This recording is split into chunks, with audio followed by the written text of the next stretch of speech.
Hi, everybody.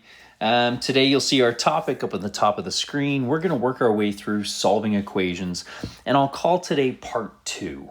I'm hoping that we got enough practice working through some of those kind of quick hitter equations. Some of the stuff that we addressed last time, 1 and 2 step equations to solve. Those steps, the process we go through to solve those simple equations, are going to become like small parts of the bigger equations we're going to get into. And today we're going to start to make things a little ugly. So what I'd like you to do is to go as fast as you can through question A. I want a full solution to it, no inspection. And I think this will give us a good gauge of where stuff is from last time. So work your way through problem 1A. Pause it now. Okay, we're back. And so I'm hoping we took a look at that and we said, okay, I need to isolate my variable term, which means I have to get rid of that minus 8. So I can add 8 to the other side. That means I've got a 12 plus 8. There's my 20. Now I need to isolate my variable. So I've got to get rid of that times by 5, and I'm going to divide it out and calculate my 20 divided by 5 and get right down to 4 right away. Now, as I stated before, we could have had some lines in between, but I really want to push you guys to be able to work your way through and get down to just those 2 steps, those 2 gold steps that you see. Okay, I want you to take a look at question B. And question B is going to feel a little bit like a problem-solving situation. We haven't addressed something exactly like B before. There may be something in B that causes a little bit of a snag. I'd like you to try to work your way through B. Okay, pause it now. Okay, we're back. So we take a look at B, and I think the big snag to us is that we have an equation sitting in front of us where we have 2 different variable terms. And so as we start to jump in, this is not like one of the previous equations where we were just able to isolate the variable term at the very beginning. However, I would argue to you that this might be one of the most straightforward snags that we likely encounter. For us to take a peek at that equation, I don't think it's that big of a stretch to say, if we can eliminate terms in an equation by doing the opposite operation to it, then for me to get rid of this 2x term, let's say, and it's a positive 2x, then I can minus 2x's on the other side. That's going to allow us to have both of our x terms on one side of our equal sign. So I'm going to put in a middle step here of saying that maybe since I have this 7x term, that variable term on the left side, then I might want my other x term to be on the same side of it. And so therefore, I'm going to subtract the 2x on the left side. Now, I still have this minus 3, and then I have this plus 3. So just notice that all we did was we said, to get rid of a positive 2x, I subtract 2x. And we can still deal with the opposite operation of things, even though that term happens to include a variable. Now, I would also argue, though, that if we can foresee wanting to put both of our x terms on that left side, then maybe we already recognize that I don't want that constant over there. And so just like the last equation, maybe we just get rid of it right off the bat.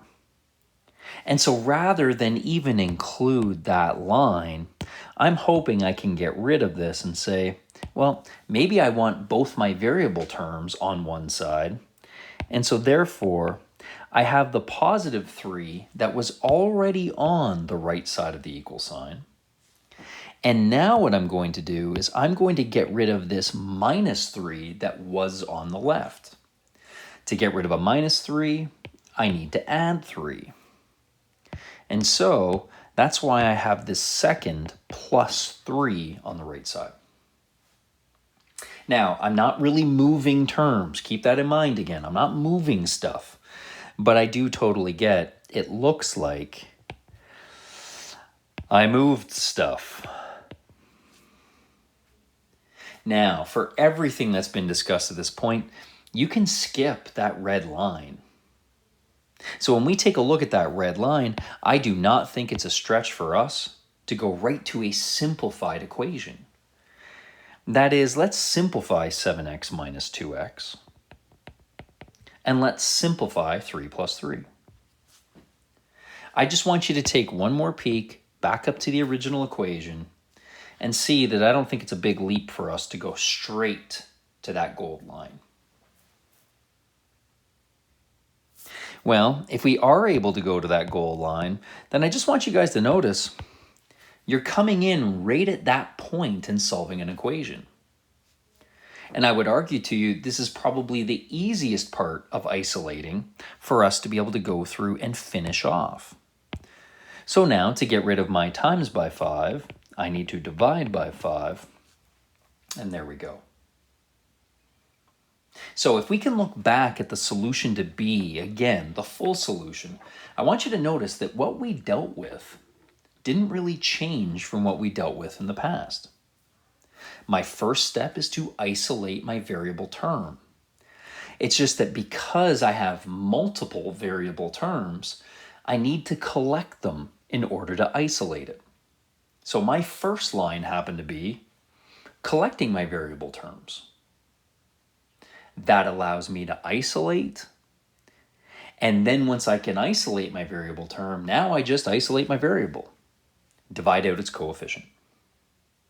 Okay, I am hoping now that you guys take a look at B, us having variables on multiple sides of the equal sign, on both sides of it, I hope that that's not a problem. It's a pretty easy snag for us to work through. Let's try some more. Okay, I want you to take a look at question C now.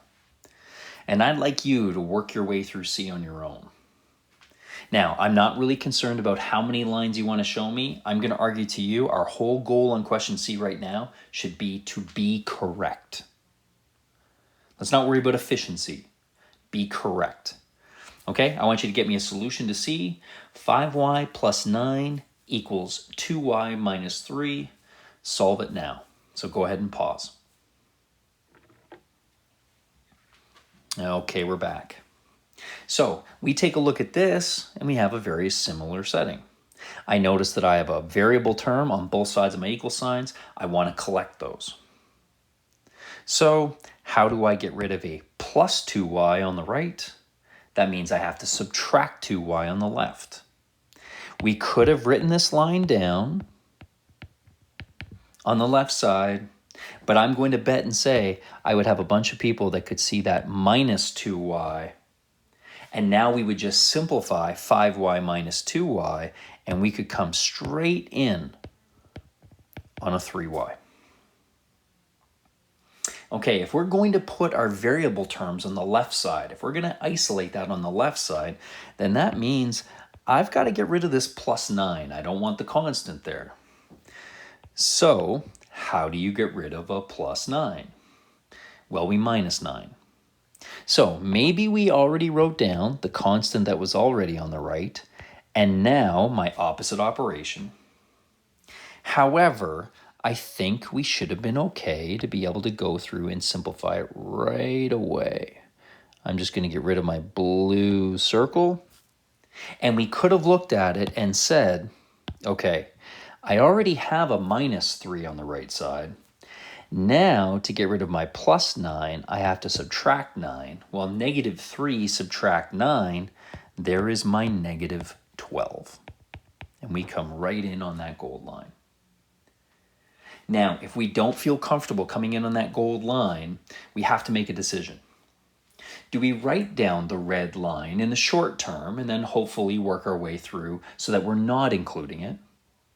Or do we just keep trying to go to the gold line and hey, if we make a couple mistakes, that's no problem, but we try to work our way through those mistakes? Okay? We need to make that decision for ourselves. But your goal, though, would then be able to get down to how do you get rid of a times by 3? we divide by 3. A negative divided by a positive is a negative. 12 divided by 3, 4. There we go. We want to get down to that 2 gold lines as our solution. Okay, I want to walk through D together. Not because I think D is tough, not because I think you couldn't solve it on your own. Now I want to get into some strategies.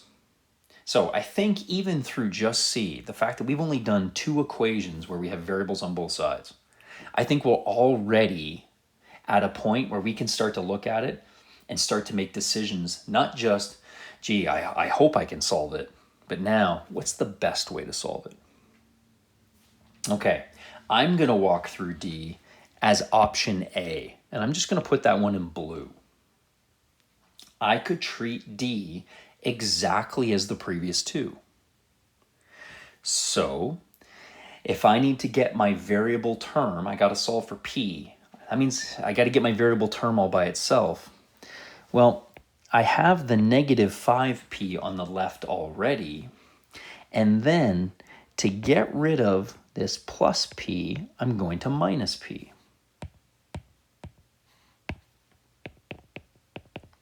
That's me having my variables on the left side. That means I want my constants on the right. Well, I already had a constant of 6 that was over there. Now I need to get rid of this plus 7 that was on the left. Well, to get rid of a plus 7, I minus 7. So on that right side then, I'm going to have a subtract 7. Okay, I could take that line, and I know I could have simplified that all in my head. Negative 5 minus 1 is a negative 6. 6 minus 7, negative 1. Okay, I get to that point, and now I need to go through and isolate my P. I'm going to just put a line in, and I hope that most of us would skip this line. I want to include it for our discussion on this problem. I would have negative 1 divided by negative 6, of which you would then look at that and say, hey, a negative divided by a negative, I can simplify that because I know it's positive. Okay, I'm hoping we're comfortable with that blue solution. And the fact that I went through it pretty methodically, I'm hoping you were kind of watching it going like, well, duh, yeah, I get it. I'm good. That's what I'm hoping. You don't have to be there, but that's what I'm hoping. Okay, what I'm going to do is I'm going to tackle question D. I'm just going to shrink the page a little bit so we can slide everything over. And now what I'm going to do is I'm going to work my way through my green solution.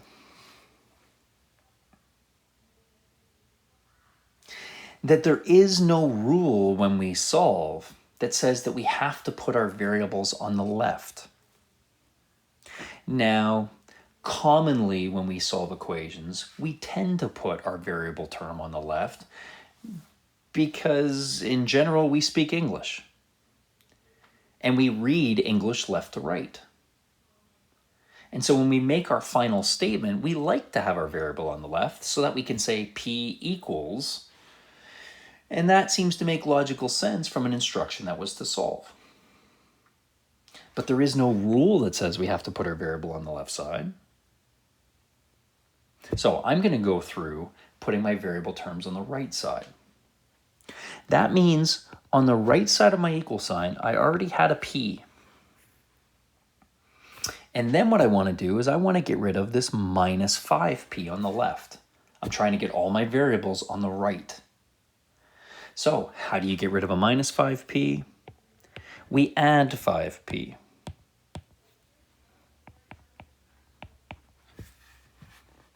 Okay, if I'm putting all my variables on the right side, then I want all my constants on the left.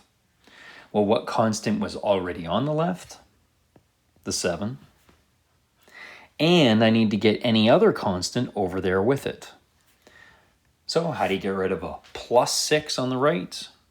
Then we need to subtract 6 on the left. Okay, now that I've got my variable terms on both sides, I have like terms. I can collect 7 minus 6, 1 plus 5. Well, I just want you to notice that when I have that line down, my last line is easier to come up with. Now, I don't want anybody to freak out about the fact that I wrote my variable on the left. Again, that's just the way we read. I hope we're good that we can see that if p equals 1/6, then 1/6 equals p. I don't have to just blindly keep my variable on the right. It's like I flipped the whole thing around. But I'm going to get rid of that goal for a second, because what I want you to do is just compare your blue solution to your green one.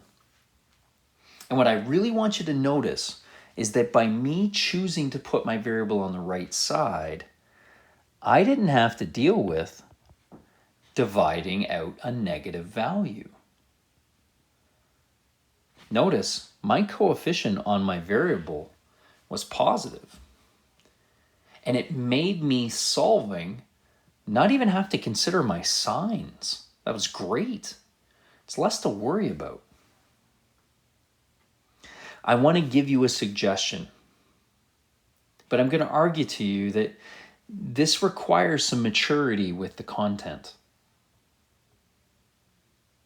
That by the time you guys start to get into senior classes, one of the first questions I'm going to ask you if you're sitting in my class is going to be, hey, are you a variable on the left person, or are you a positive coefficient person?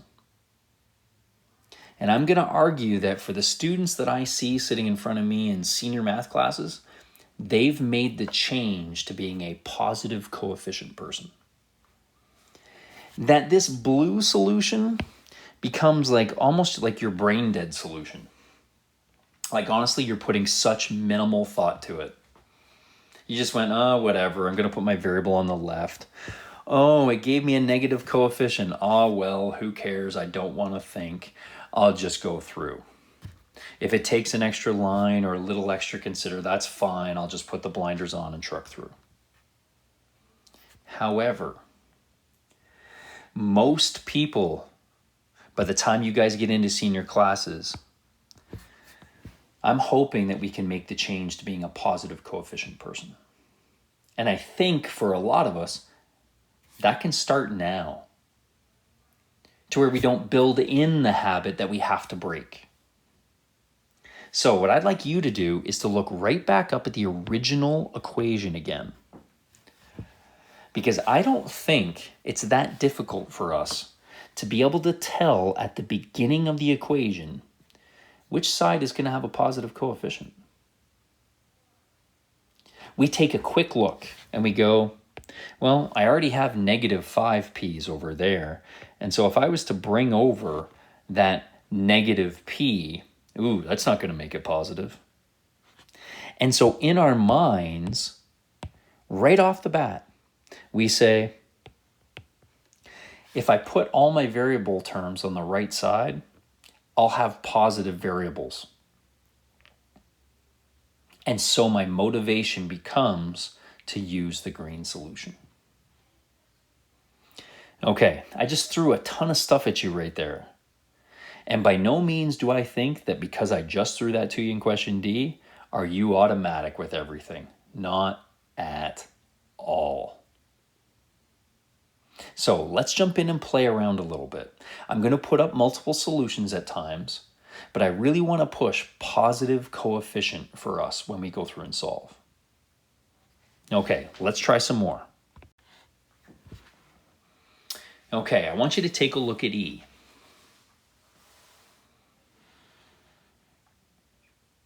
Okay, you've had a chance to look at the equation. What I want you to do is to take a quick peek and figure out, do you want your variable terms coming to the left, or do you want your variable terms on the right? Which one of those options will give you a positive coefficient on your variable? Okay, consider the equation, make a decision. Are you putting your variables on the left, putting your variables on the right? Okay, I am hoping that we can see that if we put our t values on the left, then we're going to have positive numbers of t's. So that makes up my mind for me that when I work my way through this equation, I want everything on the left for variables.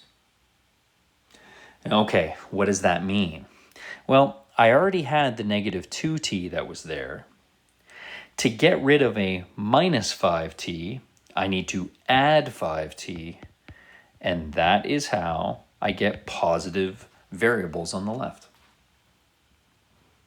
Okay, well, if I'm doing that, I really don't like that plus sign. That's pretty sloppy. Well, if I'm doing that, then that means I need all my constants on the right. I already had my 5 on the right. And that means that I have to get rid of this positive 3 on the left, which means to get rid of a plus 3, I need to minus 3. And that might be the first line of my equation. As I've said before, I'm going to have a bunch of people that are really comfortable being able to go through and simplify that. Minus 2t plus 5t, there's a positive 3t. Don't make the mistake and write down negative 7. If I lose $2, then find $5. I'm up 3. The right side, I've got my 2. And now to get rid of a times by 3, I divide by 3, and we are good. So I want you to notice that thinking about positive coefficients doesn't mean that I avoid moving my variable to the left side. No. What it means is I'm flexible. I'm flexible which side I choose to put my variable term. Okay, we're going to work our way through f together. And as we work our way through f, I want you guys to notice that I think f adds in an extra wrinkle to us. So I want to start off f together, and I want to use the same algorithm, that same approach that we've been using to solve our equations. Well, the first thing I need to do is I need to isolate my variable term. There is my variable term. So if I'm going to isolate it, then I have to get rid of this minus 2. Well, how do you get rid of a minus 2? We add 2. And so I get my 4 over x is going to equal to 17 plus 2. There's my 19. Okay, this is one where if I just let you guys go, I'm going to bet and say I would have a bunch of you, and when I say a bunch, I mean more than half, that are going to solve this equation improperly. You're going to goof up. I want you to take a shot at solving it.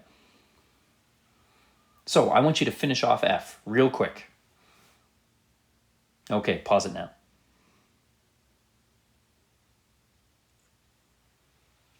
Okay, we're back. So this would be my guess. I would have had a bunch of people that wrote x equals 19/4.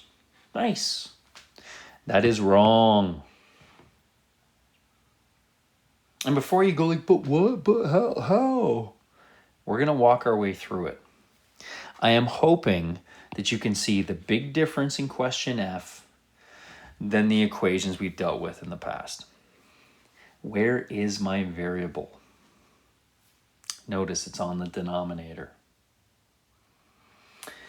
Well, for me to solve my equation, then I need to get my variable out of the denominator. Well, what operation puts it in the denominator? It's my divide by. So what I have here is a divide by x. Okay, well, how do you get rid of a divide by x? Well, we multiply by x. And so 4 is going to equal 19x. Now, I'm hoping for a lot of us, this feels really ordinary. Like if we can think back to us going through and solving some ratio problems from early in the quadmester, we did the same thing. Well, now to finish it off, it should be pretty automatic. How do you get rid of a times by 19? We divide by 19. And so we get x equals 4/19. Notice you have the reciprocal. You have like the flipped version of maybe our mistaken answer. Here's the whole key. And I'm going to put some stuff down. I just want to make sure that I'm not messing with anybody when we do. We're going to talk a little theory. That for anybody that wanted to tackle from 4 over x equals 19 and say, hey, but I want to divide out a 4 because my 4 is attached to my x. Then when we do divide out the 4, what we actually get is 1 over x equals 19 fourths. We don't get x equals, but instead we get 1 over x equals. We haven't solved the problem of having the variable be on the denominator. Now, you might look at that and go like, but I'm not even sure why we get a 1 over x. And I want you to go back up to the previous gold line. Keep in mind that if I want to divide this left side by 4, then my 4's divide out. 4 divided by 4 leaves me with a 1. That is a 1 above my x. Now, for anybody who's struggling when they see it in that form, I'm just going to come down below so we can really see it. If I divide the left side by 4, dividing a fraction is the same thing as multiplying by its reciprocal.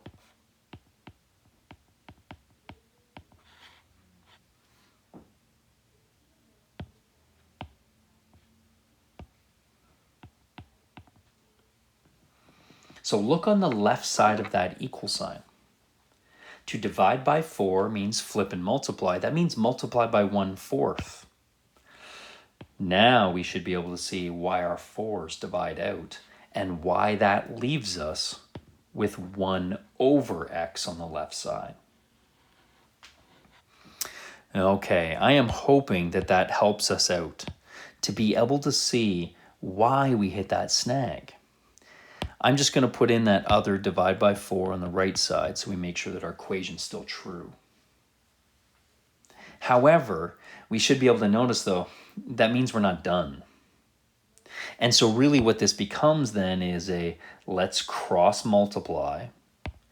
So 1 times 4, x times 19. And notice, we're just coming in a line later. It does mean, though, that we had to give this question a whole lot more thought than what we needed to. So, if we hit a snag on question F, put a big star down there and just remind yourself that if our variable is on the denominator, we have to multiply it out. Nothing else changed, though. Notice our first line. Get your variable term all by itself.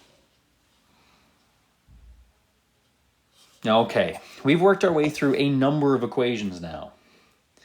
What I want to do is I want to add in the next wrinkle. Okay, let's take a look at some more. Okay, so I want you to take a look at the screen and you'll notice that our equations got considerably uglier. I also want you to notice, though, our equations didn't really become more difficult. Now, you might look at that and you might go, are you kidding me? Like, look, those are so much uglier than what they were.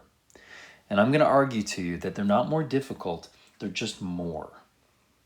I want to walk my way through question 2A with you, and then I'm going to let you go basically for the rest of the day.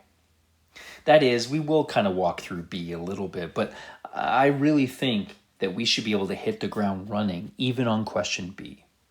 So let's take a look at question 2A. You still have the same instruction to solve. So we need to go down and we need to figure out what value does A represent that makes the left side equal the right side. Okay, well, how can we do that? Well, we notice that we have some extra operations included in these equations that we didn't have before. I see that operation because I see my brackets. And I know that the brackets on the left side separate the 2 and the multiply to the bracket. So I have a multiplication on the left side. And I've got the same thing on the right side.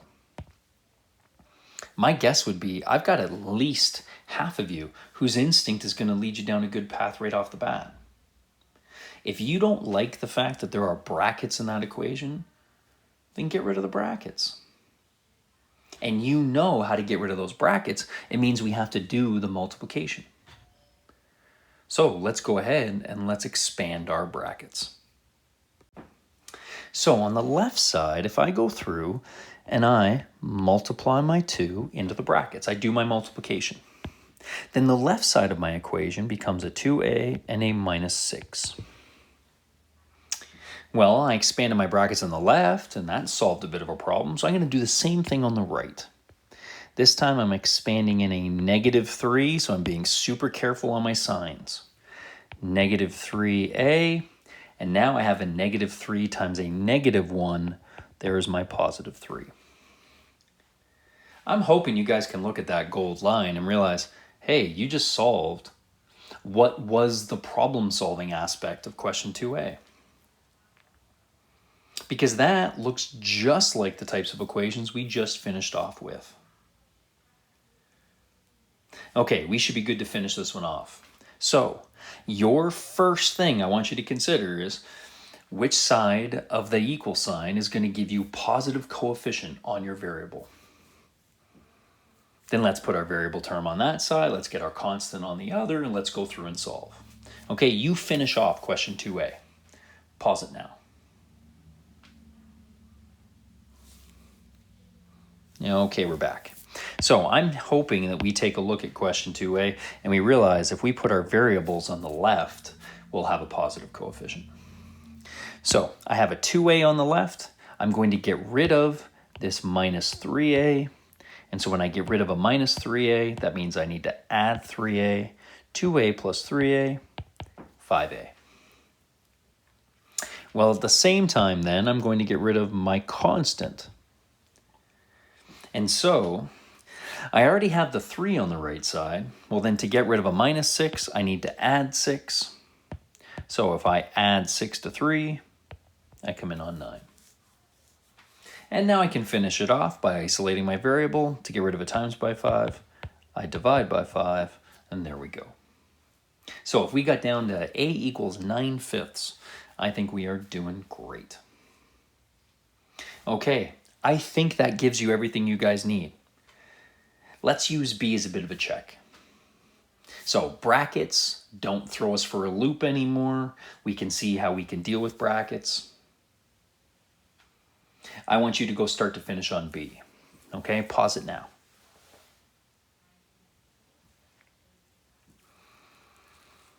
Okay, we're back. I don't think you guys need me to go through and put on my arrows at the top. I think we should be good on our expansion. So I'm going to multiply in my negative 3. We were very careful on our signs. Nobody made any sign mistakes. And there we go. I like that as my first line. I take a quick peek, and to deal with positive coefficients mean I want my variables on the left. Okay, on the left side, I already had a minus 3y. Now what I need to do is get rid of this minus 4y, so I'm going to add 4y. So I have a negative 3, I add on 4, that is a positive 1. I can already put my equal sign down because I know that I have to get rid of this minus 6, so I'm going to add 6. Well, my constant on the right was already a 4. I'm going to now add 6 to it. There's my 10, and I am good. Nice. Okay, hopefully we got down to a y value of 10, and we felt pretty comfortable doing that.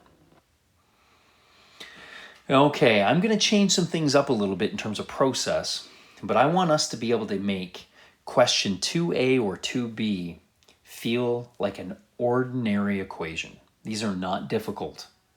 Trust me, when you see where we go, you're going to know why. These are going to end up being pretty straightforward. So we want to make this type of equation really automatic. So what you'll see on the screen right now are 4 more equations. And what I want you to do is to almost treat this like a bit of a practice quiz. I'd like you to go through and solve all 4 of those equations all in one go. Okay, yes, are we like automatically ready for a quiz? No. But should we have enough theory behind us to be able to deal with most of these equations pretty comfortably? Yes. It just means that when you go through and produce solutions to them, you don't have 100% confidence as you're doing it. That is, you're not able to maybe do these without hesitation. That's the goal we want to get to, remember, to tackle the problems and excel at it without hesitation. So what I'd like you to do is copy down these 4 equations, and I want you to go start to finish on all of them. And then what I'm going to do is I'm going to go through some solutions to each one of them, and I'll maybe address a few snags and some few common mistakes that you guys might have made. But we should just be able to go through and check our solutions. Okay? Start to finish, all 4. Okay? Pause it now.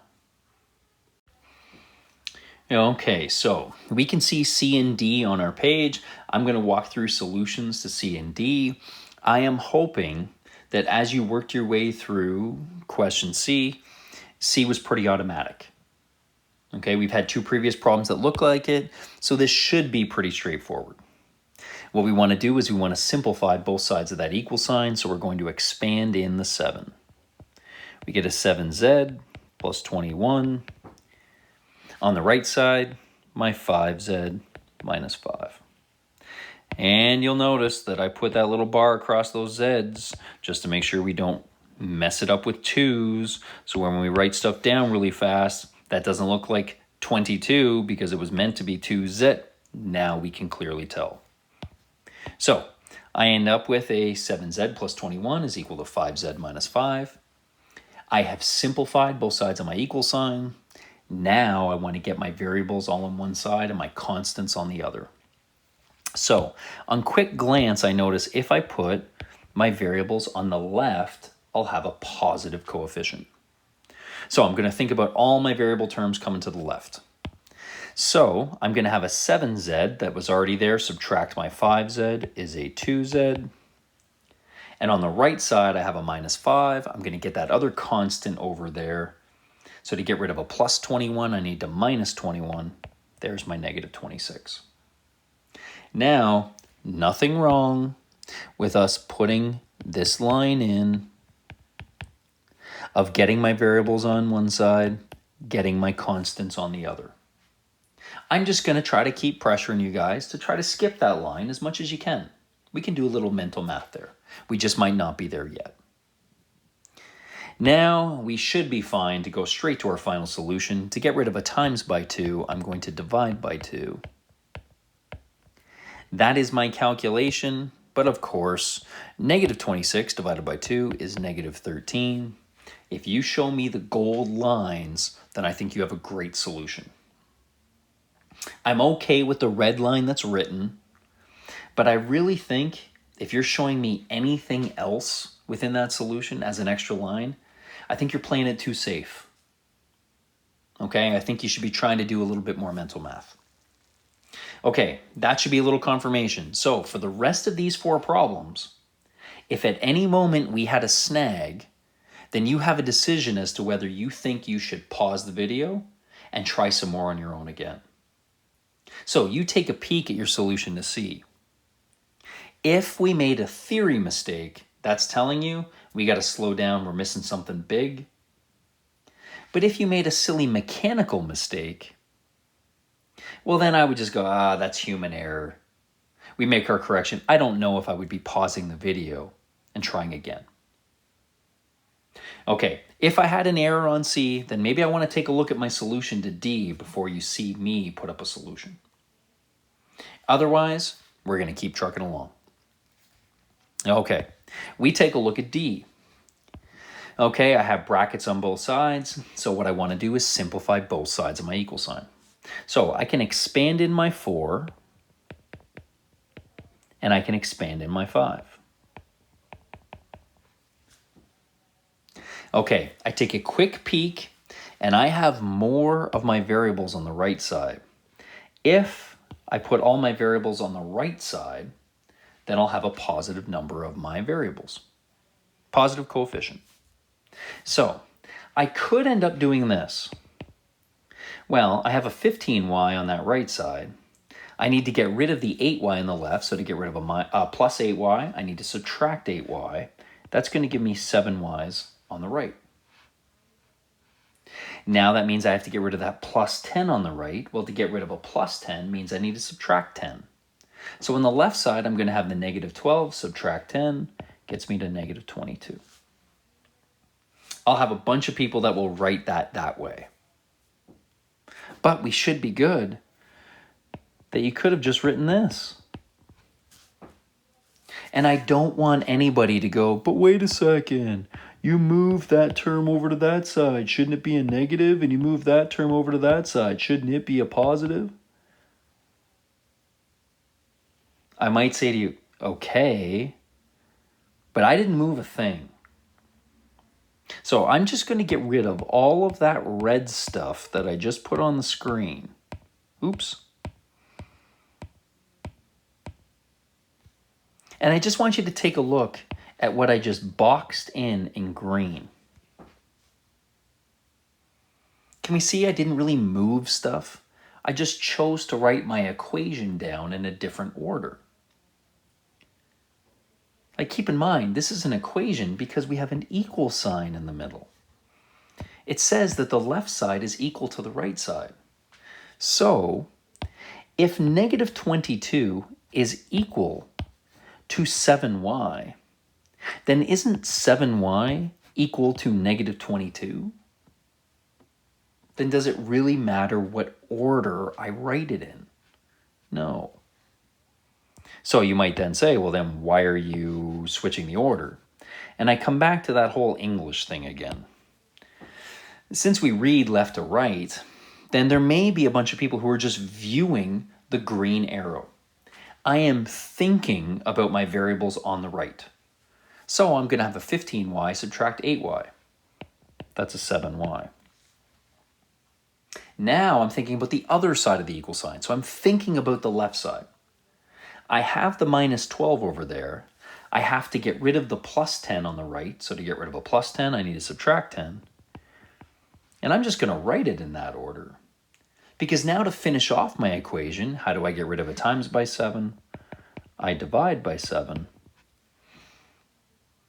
Now that would go as I would read. Y is equal to negative 22 over 7, as opposed to negative 22 over 7 is equal to y.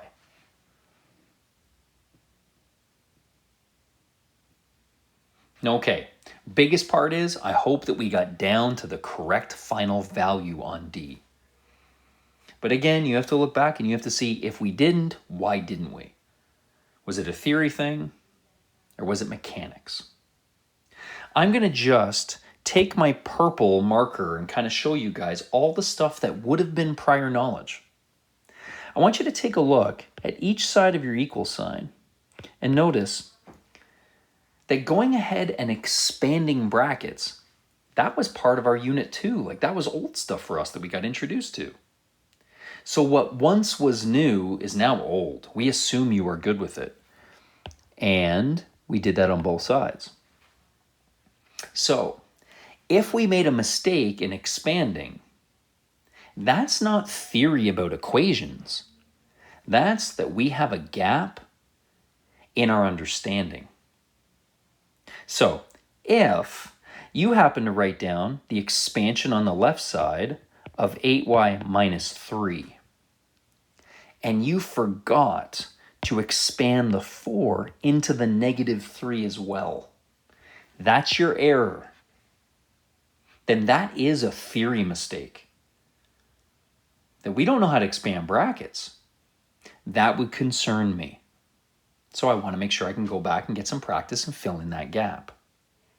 However, if you remembered to multiply in that 4, you just did something silly and said 4 times negative 3 was negative 7.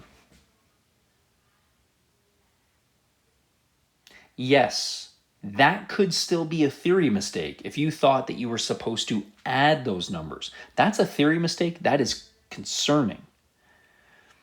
But if you knew it was multiply and you just goofed up and put two numbers together incorrectly, then I'm not that worried about that mistake, nor should you be. That's just a mistake that we work to limit over time. Okay, you now take a look. The rest of this is now equation work. Make sure that we understand opposite operation to the other side. If any of the mistakes we made in the remainder of that equation was because maybe we did this, 22y equals, because we put the 8y together with a 15y, and we added those together. That is a theory mistake, and that should be concerning, because we didn't do the opposite operation. So hopefully you guys can kind of see what we're talking about when we say theory mistake versus mechanical mistake.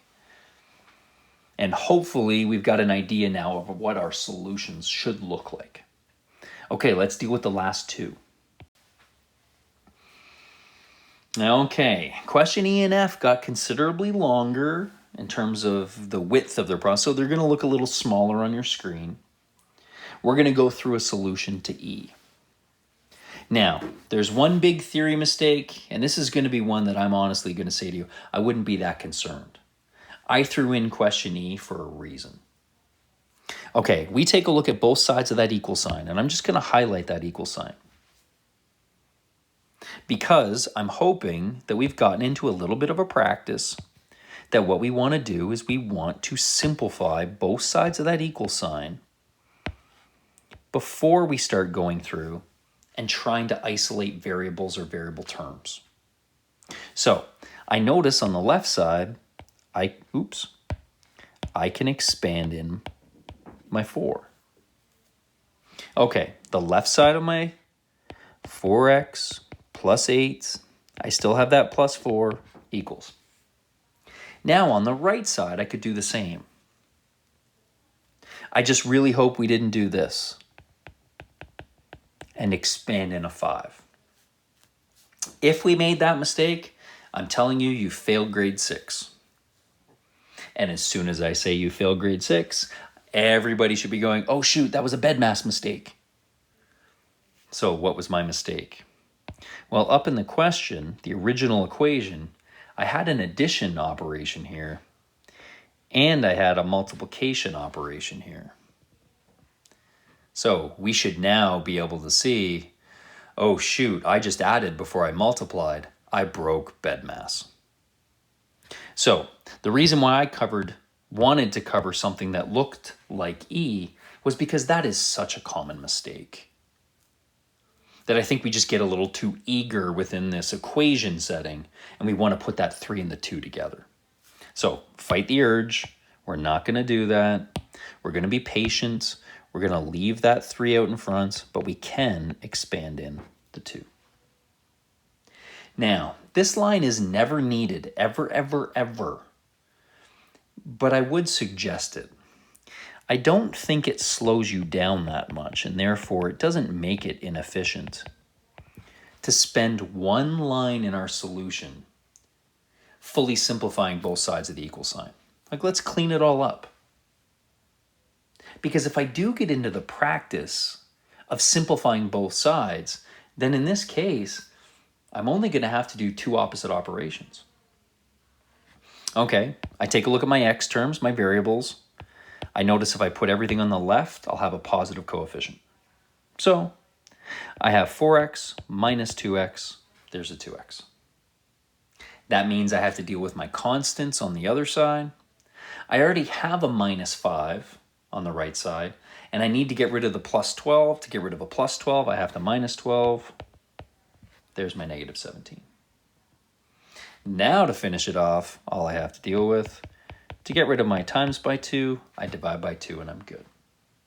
I would love it if you had that solution in gold. And I think if you did, you've got a pretty efficient solution. I just want to draw back to your attention that first line we did. And I'm hoping you can see by just spending one more line to simplify both sides, We don't have to do 1, 2,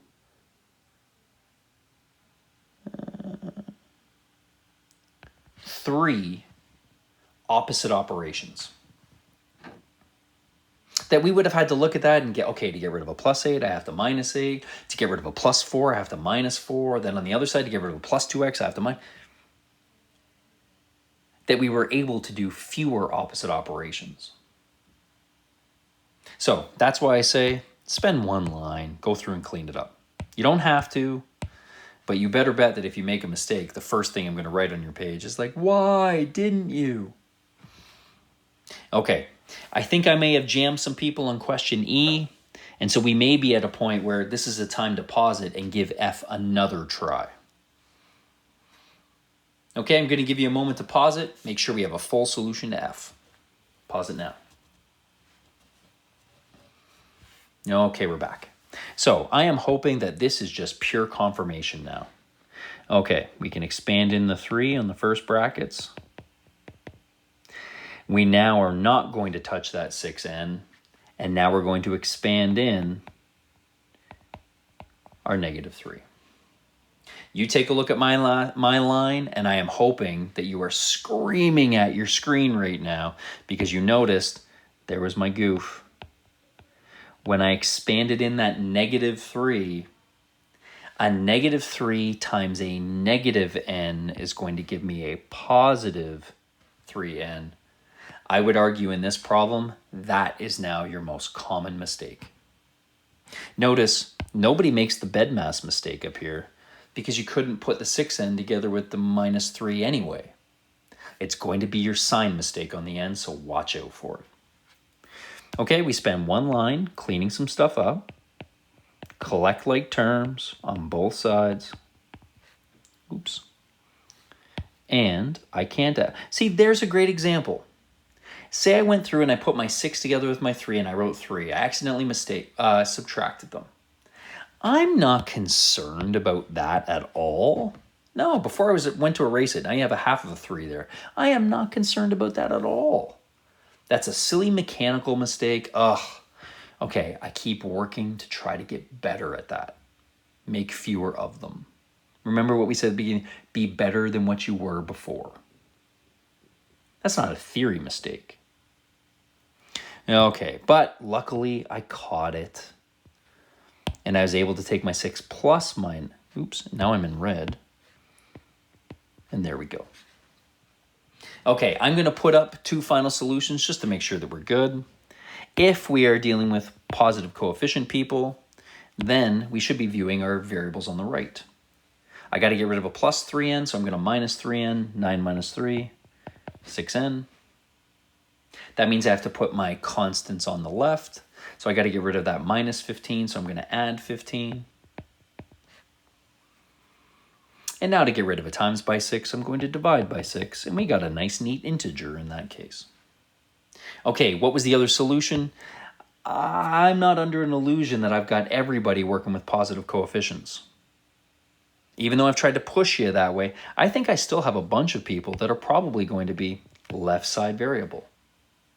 So from the line that I just started, I'm just going to go through and put up a left side variable situation.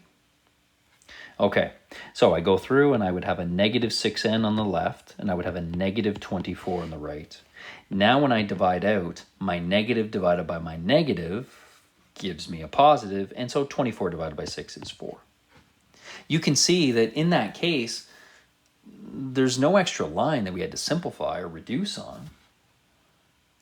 And so I might have some people that go like, why is Gray just harping on this positive coefficient? I want you to take a look back at E, because I want you to see that if I put my variables on the opposite side, I have to be careful of something. So I'm going to put in an alternate solution as if I went and put my variables on the right. Okay, so on the left side, I would have a +17, and on the right side, I would have a -2x. Okay, now for me to solve that, I need to get rid of my times by -2. So I divide by -2. And I hope that you can see you're wrong. Now, I don't mean wrong is incorrect of the value, but your form is horrible because we know you can't have a negative value on your denominator.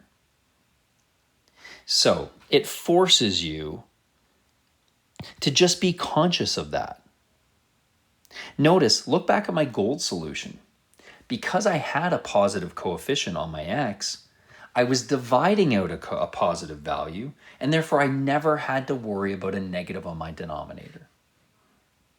Ideally, you would be looking at that blue equation anyway and saying it's a positive 17 divided by a negative 2.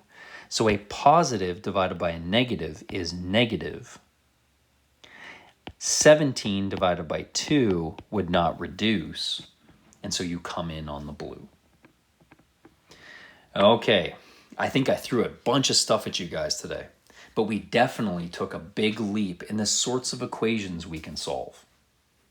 Your job, jump in and get as much practice as you can, making sure you are comfortable solving equations that take these forms. So be very discriminating about what practice you do today.